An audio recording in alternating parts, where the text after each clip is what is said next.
చూపించాలి మనం.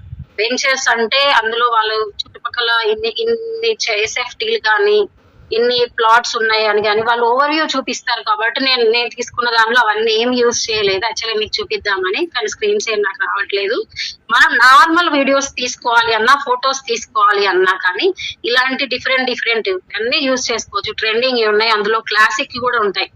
అంటే మనకి ఏది బాగుంటది మనం తీసుకున్న వీడియోకి ప్రొఫెషనల్ గా ఉండాలి అంటే మరీ ఎక్కువ తీసుకోవద్దండి. కొంచెం సింపుల్ వి ఇట్లా ఇలాంటి బ్లింకీ కాకుండా కొంచెం సాఫ్ట్ గోయింగ్ గానీ ఇలాంటివి తీసుకుంటే ప్రొఫెషనల్ గా ఉంటుంది. మన ఓన్ వీడియోస్ అయితే మనం ఎలా తీసుకున్నా బాగుంటది.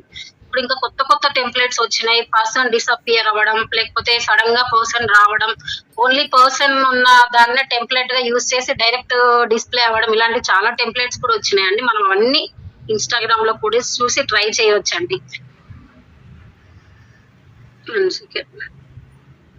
ఇంట్రో అవుట్ అది కూడా అంతే అండి. ఇవన్నీ ఎనిమేషన్స్ లో అండి. నెక్స్ట్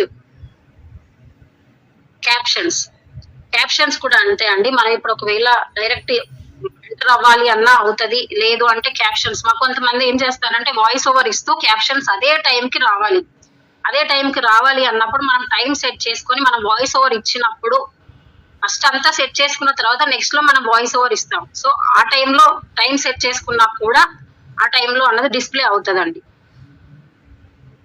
నెక్స్ట్ ఆస్పెక్ట్ రేషియో ఇంతకుముందు చెప్పాను కదండి. ఓవర్లే యూజ్ చేసినప్పుడు ఏమవుతుంది అంటే ఫస్ట్ మనం ఒక ఫుల్ వీడియో తీసుకుంటాం. నెక్స్ట్ ఓవర్లో సెకండ్ వీడియో యాడ్ చేసినప్పుడు ఏమవుతుంది అంటే ప్రీవియస్ ఉన్న వీడియో అన్నది కరెక్ట్ సైజ్ ఉండదు. సో మనం తీసుకునేప్పుడు 9:16 కానీ అది నార్మల్ మొబైల్ కా ఇన్స్టాగ్రామ్ కా ఇలాంటి ఆప్షన్స్ అన్ని యూజ్ చేసుకొని మనం ఏ వీడియో అయితే మనం తీసుకున్న వీడియోలో కరెక్ట్ గా డిస్ప్లే అవుతుంది అన్నది